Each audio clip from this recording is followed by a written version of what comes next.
My guest on the Mike Rich Show today is Jerry Dorenkamp and his wife, Nancy Jane, which have been mainstays in rodeo in Arizona and New Mexico and stuff for years. So Jerry, the reason I want to bring you on, because I've heard from you, like I hear from a lot of people, when you ignore getting your knee replaced for years, then you finally do it. So what advice could you give other people when your knee is just that bad? Do what your doctor tells you to do and don't get the injections. Maybe one or two, but go get it fixed, because the first 2 weeks are a son of a gun, and then it's 1,000 times better. When I seen that x-ray, when it was, yeah, it's. Your knee was bad, really bad. Yeah, and I crippled around on it for what, 10 years, probably? Probably. Get it fixed.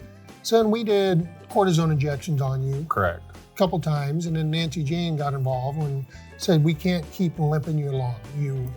And so the wives play a part. They got to give you an ultimatum, because us men are knuckleheads. Right. So what's your take on it, Nancy? What would you recommend to people?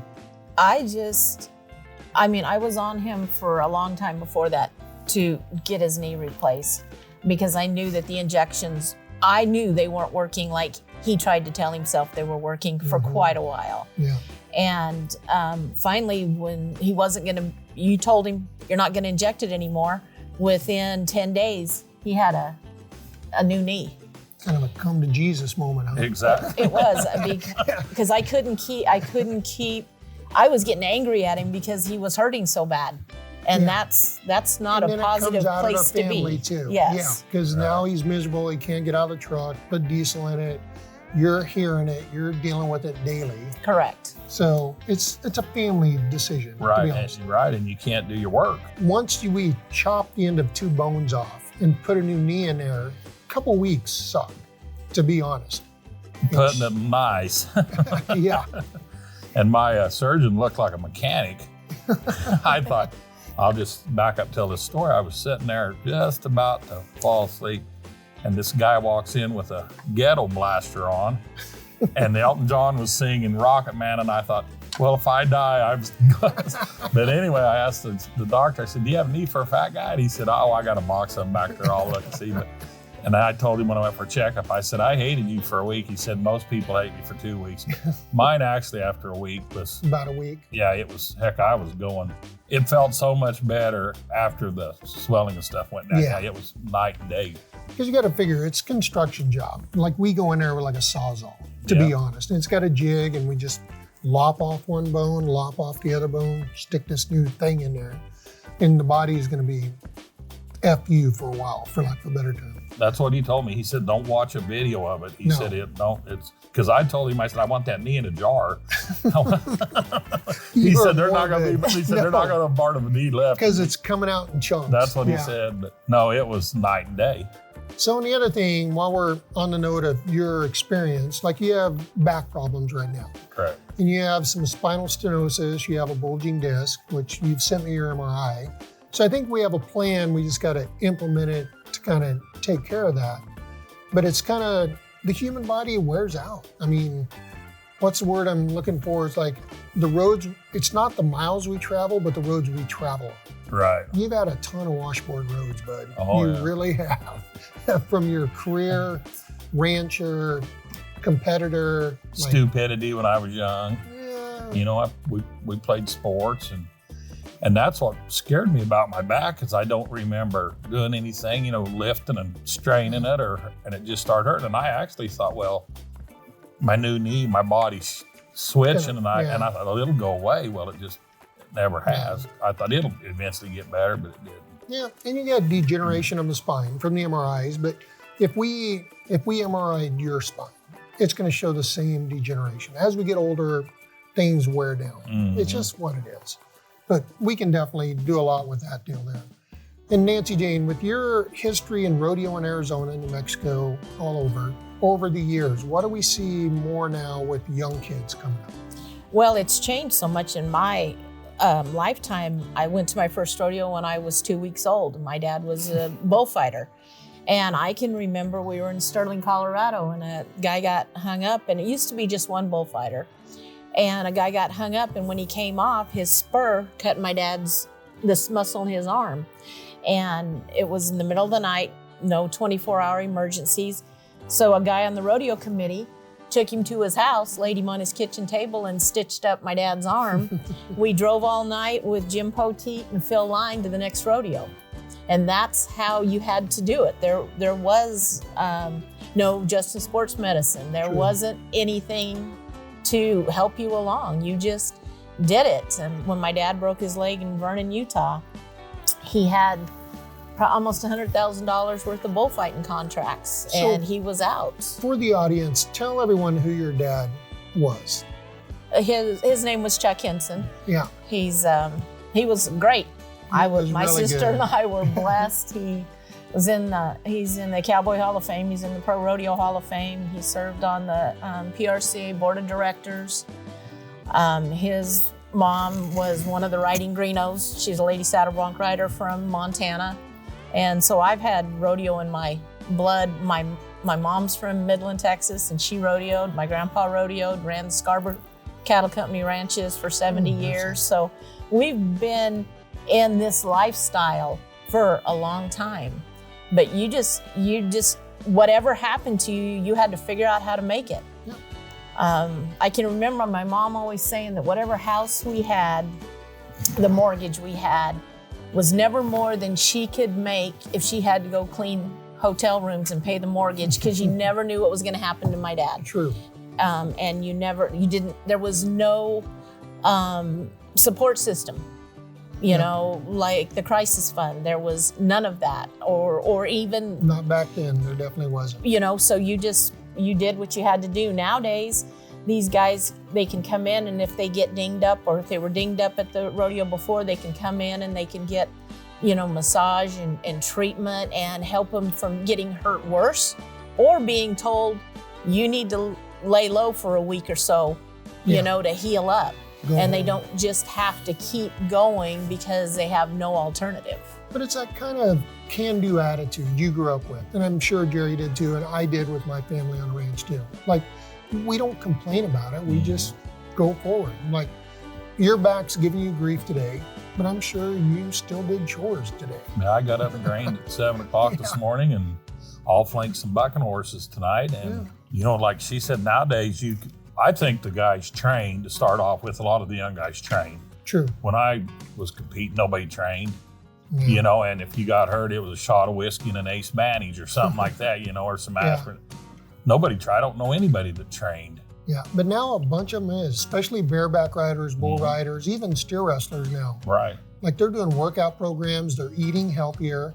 I mean, rodeo's gotten where it's a lucrative career for a lot of people. Right. Exactly. So you got to teach it or treat it like a career. Like, we don't see people at the beer stand like we used to. No. To be honest. No. I mean, it used to be the beer stand would be full till they closed it down after rodeo. Right. Now it's pretty much just the locals that are there. That's true.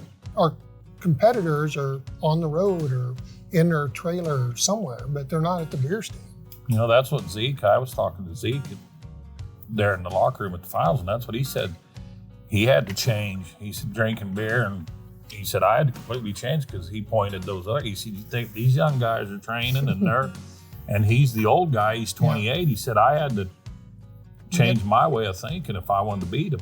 Yeah, very true. Yeah, very true. because it'll catch up with you. So with both of you guys, we always hear that we have a problem with the young kids coming into rodeo. That rodeo is kind of stagnant or going backwards because we don't have the ranch families bringing rodeo kids in like you and I grew up with. Mm-hmm. So what is your guys' take on that, and how do we improve rodeo? I mean, you've been on big circuit committees. What's your take? It just seems to me like if we, first of all, you have to educate people so that they know really what rodeo is and what it means. And it's the old cliche, but it's so true, that rodeo is a family. It doesn't matter where you are. Somebody knows somebody that lives there if you're broke down. But I think that one of the best things I think that have helped, like the high school and the rough stock events, because that's really where we have the least amount, is what they implemented in the junior high and the high school rodeos with the bareback riding and the bronc riding on the steers. And we noticed this year, like at the high school finals in the last couple of years, the quality of high school kids at the high school finals in those two events is just grown tremendously. And I think it's really due to that. And you have to have your livestock, has to be somewhat, when they're younger, calibrated to the contestant. Because if you wipe a kid out right away, they're not going to want to go any farther. And if you don't teach them and you don't give them like their shoot etiquette and how to get out on horses and bulls and how to be safe. How to get off on a pickup man. Get off on a pickup man and how to kind of present themselves and take care of themselves. And it's a great lifestyle. Oh, it is. I mean, it's kind of a vagabond when all of us travel as much as we do, but it's family. Like, seriously, if I'm broke down somewhere around Wilcox, I can call 5 people and get off the side of the freeway. Same thing with you in Arizona with me or around the country, but I hear what you're saying, because if we don't kill these young kids trying at a young age and let them develop with the stock, which you guys do well with the high school and stuff there, and you calibrate the stock to the kids, which I can thank you. My nephew, Cooper Heimberg, came up from you guys. Right. And he's done well, but you guys didn't kill him in high school out here. So, that'd be like if you were boxing and getting in the ring with Mike Tyson. He's going to take the boxer out of you, right? Yeah. And that's some kids get on and get wiped out. They're going to say, Yeah. But I think, Coulter Todd's 2 boys. Yep. He's a team roper, and they're riding. He told me they love the bronc riding on those steers. They just love it. But they haven't got. What if they get bucked off? It's not like getting bucked off a horse. Yeah, you're not getting launched out the rear and stuff. Yeah, it's not. I think that Stetson Wrights and those kind of guys, I think, have done a lot. And the Cowboy channel, that is all. Yeah. People watch it and they see these young guys winning 300,000 or 400,000 or $500,000, or he almost won $1 million. Yeah. And they're thinking, I don't have to be a farmer or rancher. I can be a city kid and I can go to Joe Blow's school and I can make a good living. See, and that's a good point, I think, that we need to bring up. Like, there's a lot of rough stock schools. There's a lot of steer wrestling schools, roping schools. Like, if kids are interested in it, I strongly recommend do your research and go to a school. I mean, get the fine points of the sport. Because you go to baseball camp, you go to football camp, you go to basketball camp. I mean, and they all have trainers. Yeah, well, my nephew, my brother Jeff, I guess he'd be my great nephew. He's playing for UCLA, and he went from the time he was a little fella to different camps. Yep. And the good Lord willing, he don't get hurt. He's going to play professional football, and and he will do well. Yeah, and he will set his family up for financially for. No, very true. And I think a lot of these young rodeo kids. And it's kind of because when I travel with the pro bull riding tour, a lot of those bull riders coming in were what I called skater dudes. Half of them couldn't even ride a horse. Right. But they knew how to ride a bull. Right. And they trained for it. Right. So I think that's where we're going to draw a bunch of adrenaline junkies from, for lack of a better term. I agree with you 100%. A crossover from people that want to ride a dirt bike or a mountain bike or whatever. Then here's a way to make a living doing something you enjoy. But schools. And right now, in my opinion, probably since Urban Cowboy days, this is the greatest time to be a cowboy. Everybody wants to be a cowboy. True. I don't know if it's Yellowstone, the show, or what it is. That's it. But everybody wants to be a cowboy. I was talking to a friend of mine that's running the horse show, the cattle out here. He said the entries are double. Really? Just from people wanting to own reining horses and all that stuff. Yeah. Which I can't afford a good reining. No, and I it doesn't interest me at all, but it is pretty to watch. It's pretty to watch. And it's good horses always are. And there's one thing that I want to bring up because it affected Jerry on his knee. When we left the hospital, he felt great because they gave him a spinal block. Yeah. And they gave him the pain medicine, and I kept him on a regimen of the pain medicine, just like it's supposed to be for those first few days, because he doesn't want to get addicted to the pain medicine. But there's different kinds of pain medicine, and not everyone works on every person. True. And the pain medicine that he got did not help his pain at all. It didn't affect it at all. He was in horrific pain until we got that adjusted. And then within a week, you were at the ranch. And he was doing his exercises because that's what you have to do. You have to go back to work. We had stuff. and he had to, but he was doing the exercises, well, getting on and off the backhoe, in and out of the pickup, walking down the alley. And so he's got full range of motion. But that first week, you've got to control that pain. And it's very true. And you got a very good point. Now we do genetic testing on professional athletes. And we'll do genetic testing on them. And I can tell you what pain med will work better on you. Really? And everyone's different. But I mean, it's expensive, so only do it on a professional range. But if you're having pain, like you're saying, the first 48 hours after surgery, call your doctor. There's 15 different things we can try. And if the one doesn't work, something else may work better genetically for you. But research is out there, and that's what they're starting to do in the pro levels. So it's a great point, Nance. Yeah, and that was a huge thing with him because he was really depressed isn't the word, but he was like, I should have never done this. It hurts so bad. I should have never done this. And I'm like, that's because you're not getting any relief from the pain medicine. Too, I was going to say something. I wanted to do that. But that's and people don't really think that. They think that everybody responds the same, and it's a big concern. Yeah, I can rattle off 5 different pain meds off the top of my head, and my body, I don't do well with morphine. Morphine makes me sick. And then everything hurts. Another one, like some people do better with Vicodin. Some people do better with oxycodone. So that first 48 hours when pain is not letting up, call your doctor. One thing I want to add, you were asking what is one of the biggest steps rodeo's taken is your program. I still call it Justin Healer. And people, young guys look at me like, that's what they do, rattles and stuff. But when I started, there was no such a thing. Yeah. And you can go, I've been, how many times have I seen you? And when I never wanted to go in there because I thought, well, it's for cowboys and guys that's hurt. And if you go in there, you're a sissy. No. Well, I've been in there, and you're one of my best friends, and Dr. Bailey, I met him. What a great guy. And when I heard about him, I was worried. I was worried sick. You can ask her about him. Yeah. But that is one of the biggest turning points in rodeo, I think, in the last however many years. You guys have been around probably close to 50 years. Yeah, 35, 38, somewhere there. It's pushing. You stop and think the guys that they never iced. When I was rodeo, nobody put ice on nothing. Yeah.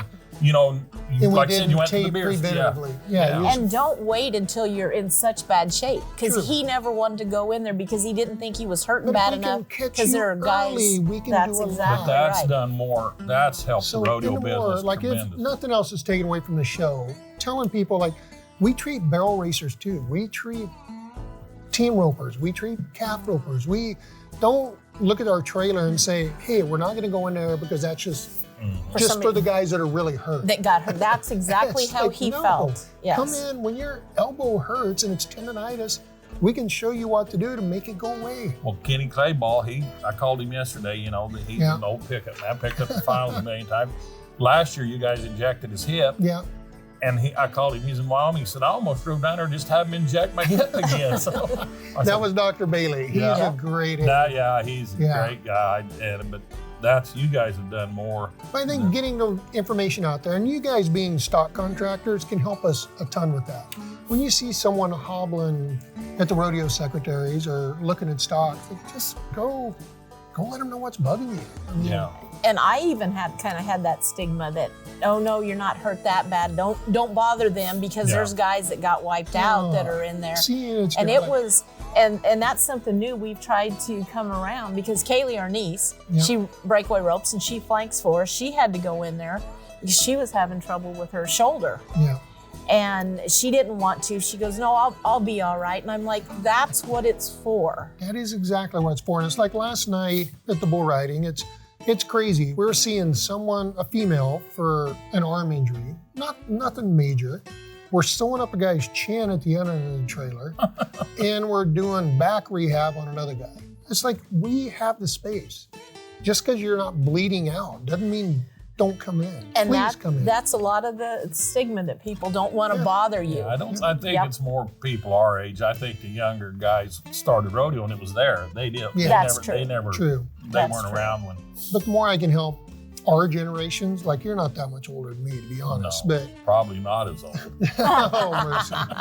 But the more we can get that information out there, and even then, like, go to my website, go to justinsportsmedicine.com. I mean, there's places where you can order tape or compression shorts, or I'm trying to get as much information out there as I can. Much the reason we're doing this show. The more people I can reach and help, the better. And prevent. Yeah. That's Just the thing. That prevention. kind of. If you come in with a tendonitis before it becomes a full-blown ruptured tendon, Right. there's a lot we can do. Well, case in point, if I'd have 10 years ago, my knee would have been, I had braces. And, You should have done it yeah, long time ago. right. When I seen that X-ray, I went, "Oh, Yeah. no wonder it hurts." Yeah. You probably felt better about yourself, didn't you? and if it wouldn't have been for you, I would have still been. If you'd still been giving me the shots, but It's just, but there comes a time, cortisone is good for a brief period of time. It's a Band-Aid. But with your knee, no more Band-Aids. and it's great. My knee hadn't felt this good since I don't know 20 years probably. Yeah. But now we got to deal with your back. And So we'll get figure that- out the We'll back. get that fixed and. And we'll we'll keep go Nancy dancing. sane. Yeah. Yes. Not No. getting so aggravated at him. No. Just punch him. That's what my wife would We do. got to a me. Justin Yep. Heater. If you punch me, You put ice can on go my in there. eye. Exactly. I know I call you guys Justin Heater. It's- My wife it's- says it's not the Justin Heater anymore. I said, But "Well," it's way the program started. You're back with Walt Garrison's day. And Yeah, that's what and John Walt- Justin Sr. and Yeah. Walt, that's what they coined it.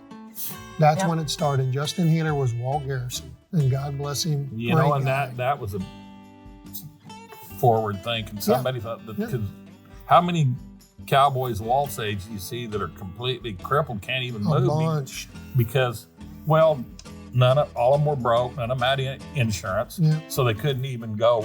Case in point is you with your shoulder. He was 16th in the world rodeoing and dislocated his shoulder, no insurance. Thanks for Nobody bringing that help up. him. Talk He about could a have been bristlehead. Could have been at the I NFR. have said a gristlehead is right, and I've told her, I said, I know why they call them gristleheads. What would make you even do that? Why did you do it? Stupid. Gristlehead. A bristlehead. Well, my older brothers Yeah. did, so Yep. It's you what were, we you do. know what, if you Yep. didn't do it. Yeah, just rub some dirt on it and keep going. I cut my finger off and had all this other, and that dislocated shoulder hurt worse. They're I've miserable. I've done it about 5 times. Because there's no break. I mean, it's No, you no. stand up, you lay down, it's there. The last time I did it was at the ranch, and it's an hour dirt road to Wilcox. Ooh, and you felt And every bump. she drove, and it she wouldn't hit go every in. bump. They had to put me to sleep to put it in. And, Yeah, everything tightened up so oh much. man, And it's a bad dirt road. I was driving like 80 down the dirt road and 100 and something down that's the the pavement. worst pain I've ever had. He was like So when are upside you down. going to get your shoulder taken care of? When you tell me to. He's done with it. And that's another thing for young people. Well, my nephew did his, and I said, go get it fixed. He's a junior in high school. I said, go get it fixed because you can tough it out, but it's not gonna. No. It won't It's fix not itself. gonna fix itself. I'm telling you, I can't even throw a rope or throw a rock now. Yeah. I throw like a girl. And if I would have got it fixed, You would have been way better off. So that's a big and thing. eventually Take care of it sooner it's than going later. to happen. You're going to need a shoulder replacement, which I got a guy for you for that too. And I Later. really like, I shouldn't have say the this on this bionic show man. probably, but when I was after that surgery, man, you can really sleep on whatever they give you. With a nerve block and Oh, everything. they Yeah. said, Mr. Dorenkamp. I was like, I'm sleeping, leave me Yeah, alone. leave me alone. This is the most peace I've had. That nerve block, when I walked out there on that walker, I thought, these other guys are sissies. I told her, I said, this thing don't even hurt. About noon the next day, Yeah. when that block wore off, it was, Oh, man. my. Yeah. Well, thank you guys very much Thank for coming on you, the Mike. show. Thank you for having Anything us. I can do for you, let me know. But we'll We figure know out that. some other stuff. We know that. We really appreciate everything you guys do.